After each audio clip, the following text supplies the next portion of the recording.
Hello everybody, welcome back to the Nibiru channel. It is February 14th, 2017, and we're just trying to get some updates on what's going on in the Oroville, California area pertaining to the dam and the spillway breach.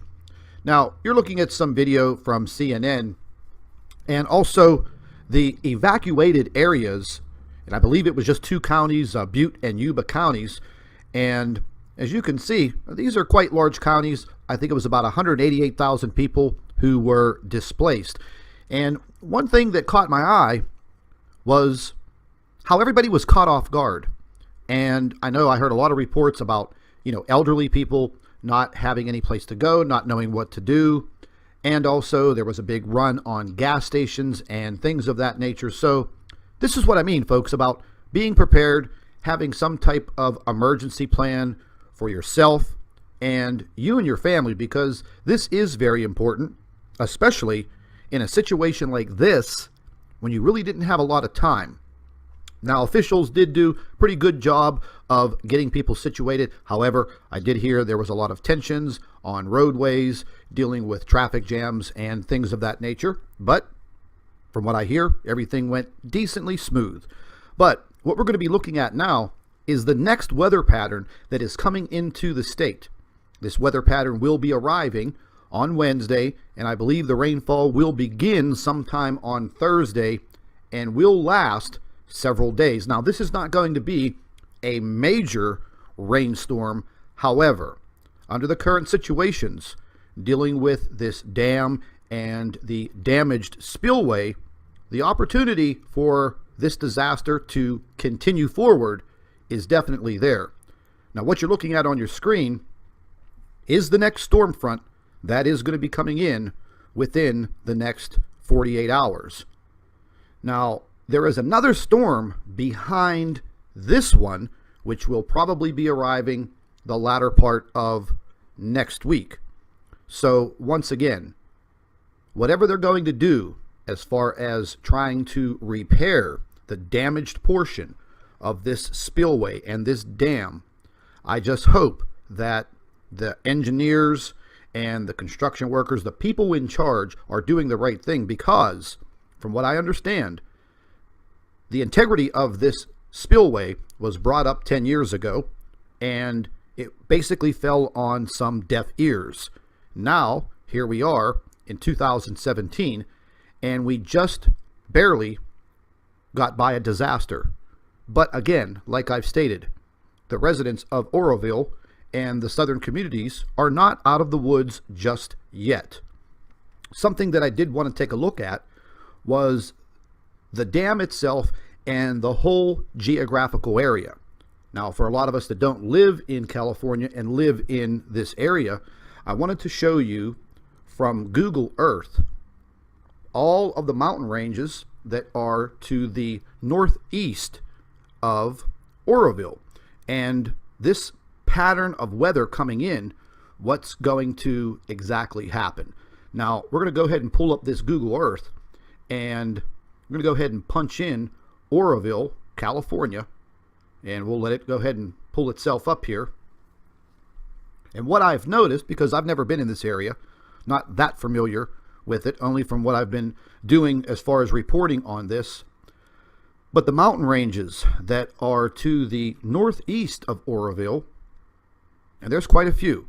I don't know the exact elevations. However, the rain pattern, the weather pattern that's going to be coming in, a good bit of it is going to be just north of the Oroville area into these mountains. And this tributary runs all the way up through these mountains. And what I'm looking at is the rain runoff into the river that leads into Lake Oroville, and this will take several days for the rain runoff to complete itself. So what we're looking at is, once again, everyone to be on watch, paying attention to what's going on. Now, we're looking at the spillway of the dam that was damaged. And we're also looking at this spillway wall. And this is the main factor in what has happened. Now, I'm assuming that whenever they constructed this concrete wall, even though it's solid concrete, they just placed and built this on dirt, just regular ground. From what I'm understanding, no reinforcements or anything of that nature, because this lake has pretty much almost dried up at some points. It's never reached these levels, I think, in years and years. And from one article that I read, the water level was so low that there were archaeologists in there hunting for relics, and they found some. So now that the water level has risen and the damage to the spillway occurred, I guess the engineers at the dam didn't really know what exactly to do, so they had to start releasing water when the spillway was damaged, and they didn't know exactly how much to cut loose. But the water started coming over this concrete barrier, and the big problem right now is trying to inspect the underlying erosion, because that wall was just built on dirt. And once again, I'm not that familiar with this area, but from watching the video and looking at a lot of photographs, it seems that this type of soil is kind of sandy, possibly very loose. So water erosion is going to wash that dirt away with absolutely no problem. Now, might have been a different situation if the soil content was more of a clay and a lot of bedrock, but it seems like it's kind of a sandy material.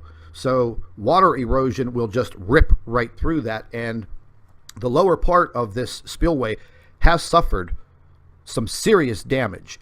Now, they were using helicopters to bring in very large sacks of rocks. They were also filling it in with cement once these rocks were placed into their area. So everyone in that area, please keep your eyes and your ears open. And if we hear any more updates or anything occurring, we will let you know. So please stay tuned to the Nibiru channel, and thank you for watching. I'd like to take this opportunity to introduce one of our new affiliate sponsors, Food for Liberty. And they provide the highest quality long-term food storage, water purification, and survival prepper supplies. All foods have a 25-year shelf life, certified non-GMO ingredients, and also a gluten-free option. Ladies and gentlemen, it is a very smart idea to have at least a 30-day supply of food and water in the case of any emergency. So there will be a link provided in the description box under this video for Food for Liberty. I'd like to thank all of our Nibiru watchers. You guys do a fantastic job. Would also like to thank you for your loyal subscribership. You can continue to email your photographs and your video to NibiruPlanetX2016@gmail.com. And don't forget to share our videos with your friends and family members on Facebook. And subscribe to the Nibiru channel for all of our current updates. And like I always say, keep an eye in the sky.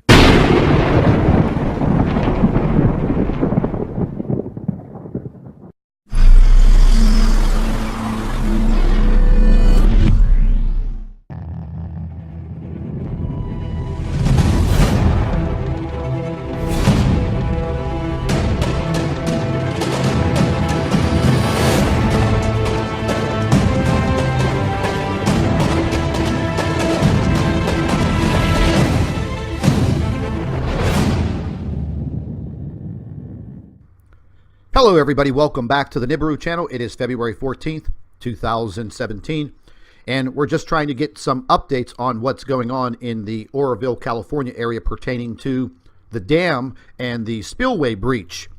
Now, you're looking at some video from CNN and also the evacuated areas, and I believe it was just two counties, Butte and Yuba counties, and as you can see, these are quite large counties. I think it was about 188,000 people who were displaced.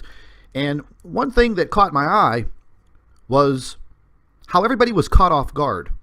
And I know I heard a lot of reports about, elderly people not having any place to go, not knowing what to do.